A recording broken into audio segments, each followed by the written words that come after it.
Hello, this is Dread, and in today's video topic, we're going to showcase Yulias Path, Necrotic cooldown, reset abusing, summon Sabertooth Beastmaster.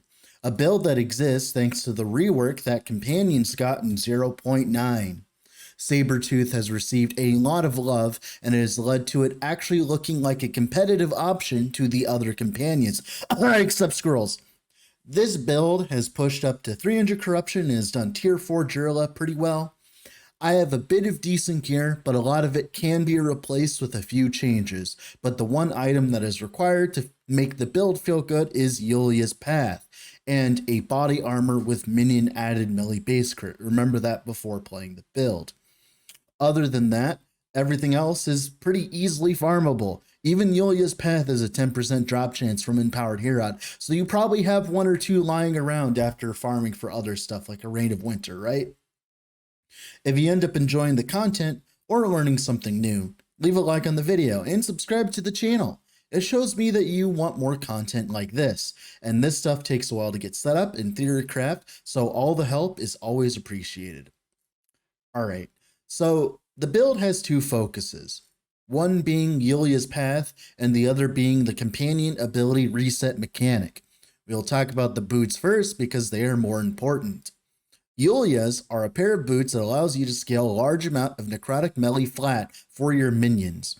This is strong as a lot of minion percent damage is generic, meaning that we don't usually care what flat we have, we just want a lot of it, and Yulias supplies us with that. Currently, my character can hover around 20 maelstroms, which is around 60 extra necrotic flat damage. Most skills start out with 20 flat as a base, so we're multiplying our base damage by 4. There are a lot of ways to synergize with melee necrotic as well, like the Bone Scythe base, which gives us a 29% penetration for your minions' necrotic damage. This is really strong because minions normally don't have many ways of shredding or penetrating resistances outside of uniques. In this video, I have an Usurper's Mandate with 300% increased minion melee damage, but trust me, all you need is a nice exalted Bone Scythe with minion melee damage.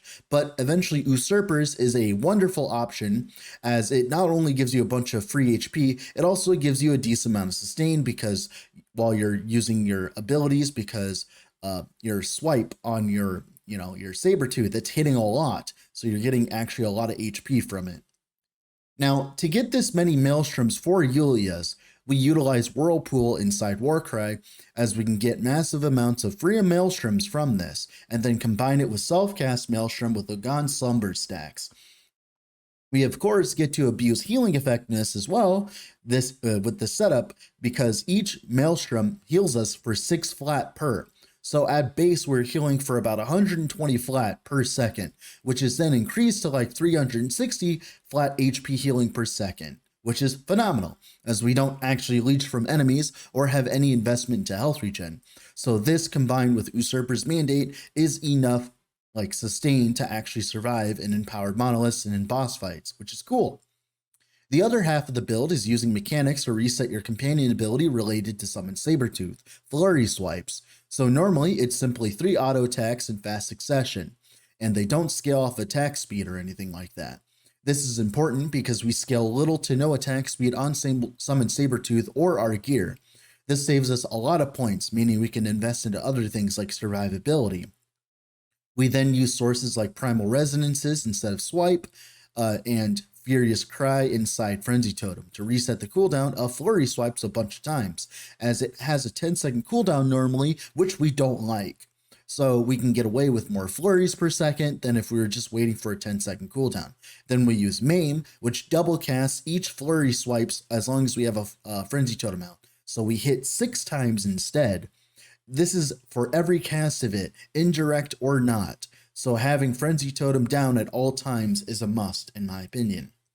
Right now on the dummy, we hit around 150 to 200k per flurry swipes, and it hits 6 times each time we proc it. So far, I'm pretty happy with the performance of the damage. The clear on the build feels a lot better than a lot of other companion builds, thanks to the fact that swipes seem to have a decent area.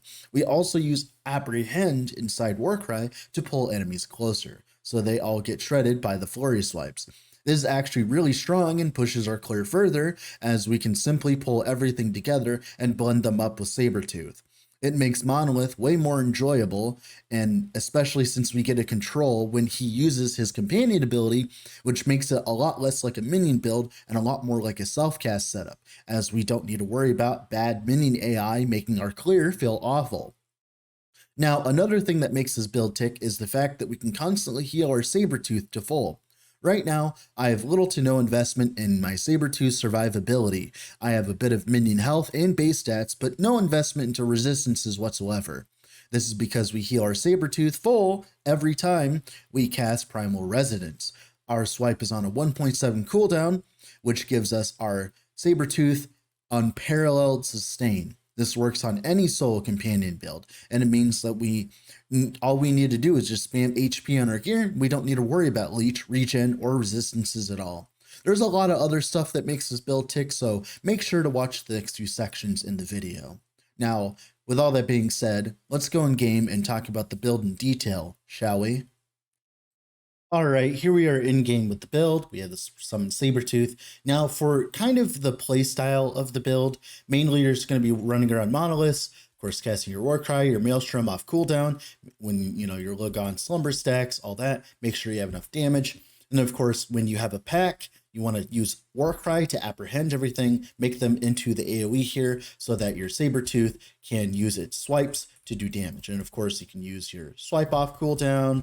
You can use your Frenzy Totem resummon, which then resets your flurry swipes, and then of course you can spam it a bunch and then get a lot of damage for that. And for single target, you're essentially just spamming all these buttons constantly, which is great. That's pretty much the play style of the build. And of course we get the nice MTX of the Necrotic Yulias here. Now, for skills, let's talk about Summon Sabertooth. So right now, we take 2 points travel into Savage Catalyst. This node is very strong, but it's not strong when you're not investing into attack speed at all, like I'm not. So you definitely don't really need points into this, more points into this, as your Summon Sabertooth actually doesn't really attack that fast. I was trying it out, and this is better if you have a Summon Sabertooth that attacks really fast, which I don't. Then 1 point travel into Constitution, 1 point travel into Frozen Fur, then 3 points into Snowstalker. This is generic more damage. It's a lot of more damage. And of course we have Chill from Maelstrom, which makes it so that our Sabertooth will be dealing a bunch of more damage on bosses. Make sure you're standing on top of the boss so that they get chilled, or get some minion chill chance or something like that. And that'll make it so that, of course, it'll work well. And of course, retaliation here. It does have retaliation as like a retaliate, which if you do eventually get the retaliate stuff, you can get the chill on this. Now, of course, 5 points into Sabermaw. Just melee area is really strong because it helps our clear. 1 point to Heavy Paws. We don't really care about the leap much. The leap is cool because you can do like the flurry swipes when leaping, but the problem with this is like the leap has like a cooldown, and we don't really care about the cooldown. We just want to be able to do more damage and more single target. But the leap is really good for clear that I found though, which is cool. 5 points into Keen Senses. This, on top of the crit that we have from everywhere else, is enough to make sure that our Summon Sabertooth is capped on crit. Once you get better gear, like Exalted added minion melee damage, you can go for attack speed, you can go for Savage Catalyst. There's a lot of different nodes that you could go for. You could even go for melee flat here as well for even more damage. But the problem is, like I said, you need better gear than I currently have than this. Or you can put more points into Opportunistic Hunter, which is just a bunch of extra crit multi, as of course we're always critting, so we want as much crit multi as possible. Then, of course, the next skill is Maelstrom. This is the next important one. We want 4 stacks in a Whirlpool. More duration equals more stacks of the melee flat, which is great. We go up here for haste. We don't need the frenzy because we're not really doing that much ourselves. We don't need frenzy because we're not really attacking much. We're just attacking with swipe and like casting stuff. This is nice if you had like plus to Maelstrom somewhere, but you don't technically need it. Also, as well, another place you can put points into is Calm, so that you don't need as much mana regen, because currently I have a lot of mana regen to sustain all of this, and if you have 2 extra points in here, mana sustain becomes a little bit easier. 2 points travel into Turmoil, 3 points into Beneath the Waves. This essentially gives you Unleash for your Maelstrom, and it helps you maintain stacks of it pretty easily. And that's why we put it on our bar. Then 2 points into Arctic Chill for the chill chance. Like I said, the chill is important because of Snowstalker. Then 3 points into Healing Winds. This is all of your sustain. This is how you survive in endgame because you have 20 stacks of it, which is like 120 flat healing. Then we have, of course, a bunch of healing effectiveness, which raises this significantly, which is wonderful. Then, of course, Swipe is the next ability that's important. We take 2 points travel into Way of the Hunt, 3 points travel into Wingarian Reach, 2 points into Culling because we like the kill threshold, makes bosses faster. 1 point to Cause the Bear, puts a cooldown on our swipe, but then we grab Primal Resonance, which makes your nearest companion ability proc, which is great because we only have one. And then, of course, they also heal to full. This is really strong for a solo companion setup because we only have one companion. So it's always going to heal our Sabertooth, and it's always going to proc it, which is wonderful. We then take 3 points to Aspect of the Panther because eventually we grab Sabertooth's Endurance. So we get 5 stacks of Aspect of the Panther, which is like 25% more damage, which is wonderful for our Sabertooth as we are attacking and stuff. Thanks to Sabertooth and Endurance. The global attack speed's cool, makes it easier to like sustain stuff. And then, of course, the crit multi. We're not technically dual wielding. You could dual wield the necrotic axes with minion damage, but I like utilizing the two-hander a lot more. So you could double this crit multi though if you wanted to, which is cool because this will apply to your, of course, your summon Sabertooth, which is cool. Then, of course, as well, we have Frenzy Totem. The main nodes in Frenzy Totem that are important are specifically Furious Cry, because it refreshes our companion ability. Then, of course, Main, which makes Sabertooth double cast. Then, of course, we take 5 points in the Grounded to reduce the mana cost. I don't believe the Frenzy Totem actually... No, it should give the Sabertooth the damage, I'm pretty sure. And the mana cost is nice, so it means we need less mana regen overall. Now, what you could do is you could take out the Frenzy Totem, the Frenzy effects here. You could take out the duration and all that and put it into Warding Totem to make sure that your Sabertooth has a little bit more resistance. If you're doing like higher corruption, stuff like that, you eventually want to start piling into resistance so your Sabertooth doesn't instantly die up there. But right now, 300 corruption, and even in T4 Jurla, I didn't have that many problems with it. If you do have a problem with your Sabertooth dying for some reason, all you really need to do is, instead of having 200% minion health, have like 400% and having a bit of strength, and that will fix your Sabertooth survivability. Because like I said, every single time you swipe, he heals to full. So he doesn't really die, which is cool. That's pretty much it for his skills. Now for passives here, TLDR, we just care about Berserker. We care about strength stacking because it gives base HP and all that. For Sabertooth, there you go. Then for Beastmaster, most important stuff is Aspect of the Links. You only need 4 points into this because when we trigger his companion ability, it counts for this, right? Which is great. That's really cool. We're running Ocean Maw, not because of the attack speed, but it gives a lot of generic melee damage. So we get 75% increased melee damage for a companion, and this brings it up to 150%. It also gives us access to Rending Maw, which is 200% eventually, aspect shred on hit, which is really nice for our Sabertooth because, as you can tell, on a single target here on this training dummy, you can see this is why we're grabbing all the effect on Armor Shred. Because look at how many armor shred stacks we're getting. You see that? That is because of Aspect of the Shark. So Aspect of the Shark is very important for this build. That's why we're grabbing these nodes. It's not for the attack speed. It's mainly for Rending Maw. Make sure to grab Hunters of the Deep, otherwise your freaking Sabertooth won't get it. And that's pretty much it for Primalist. Like, this will be down in the description, obviously. Eventually, I was trying to use points to get a little bit more flat HP because I wanted to have way more flat HP than this because, for higher corruptions and stuff like that. My gear isn't perfect, of course. So let's go over gear. Speaking of that, for idols, mainly you just want some minion critical strike chance and some healing effectiveness. 4 of these idols would be great because that would mean not only do you have more healing effectiveness, right? You also can dump some critical strike chance from inside Keen Senses, which is really cool. So 4 of these idols would be, in theory, best in slot. This is what you'd want, 4 of these idols.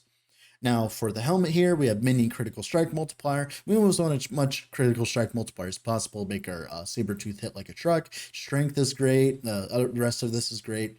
The base is terrible, but it's like, whatever, what am I going to ask for? Amulet here, we just mainly wanted the healing effectiveness, mana regen. The HP is nice too. It's on a bad base. Usurper's Mandate. So the only thing that matters on this is the Minion Necrotic pen on the implicit. It actually rolls up to its 29%. I got unlucky on my Usurpers, but of course, you could get just a regular Bone Scythe, right? Like the actual Bone Scythe base is a base that you can get. You don't actually need Usurpers. Usurpers is just simply there as it is the next like step of progression, because it gives us like a bunch of flat HP for free, as you can tell on the suffix there. That's what we care about. So like, for instance, we can type in Bone Scythe here.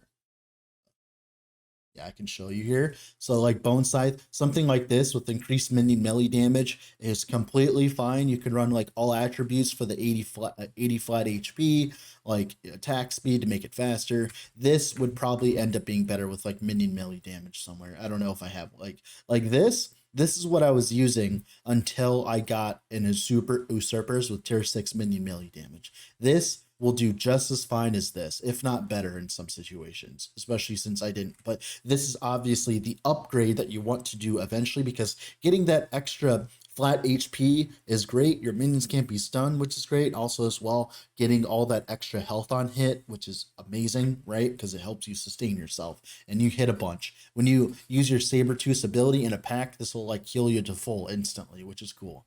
So yeah, then for the chest, exalted strength, you don't actually need that. I just had it.